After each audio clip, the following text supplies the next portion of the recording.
In this video, I will guide you on how to fix WhatsApp storage full problem. The first thing you want to do is launch open settings on your device. Now find the option of apps, tap on that. A list of all the applications installed on your device will be shown. You want to scroll down and find WhatsApp from there.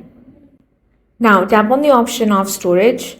Here tap on clear cache. Once that is done, launch open WhatsApp on your device. Now tap on the three dots at the top right corner. From here tap on settings. Now scroll down and tap on storage. Here tap on manage storage. Now review large files, forwarded media and chats using the most storage. Then delete the items you no longer need. If your phone's internal storage is almost full, you want to delete unused apps, old downloads, or move photos and videos to cloud storage or an SD card to free up space. You also want to make sure that you're using the latest version of WhatsApp.